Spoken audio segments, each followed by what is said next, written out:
தேடலின்றி தேங்கும் இந்த வாழ்வும் என்னவாகும் நான் தேடி வந்த நீலகண்டனே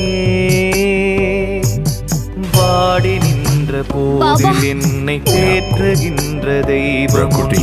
உன்னையன்றி ஏதுமில்லையே விதி காட்டிய வழியே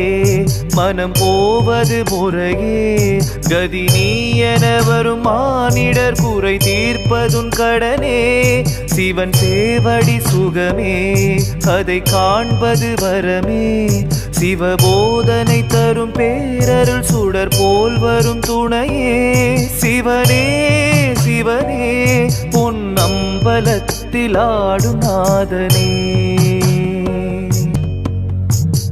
போகமென்று வாங்கி வந்த தேகம் தேய்ந்து போகும் இது காலனுக்கு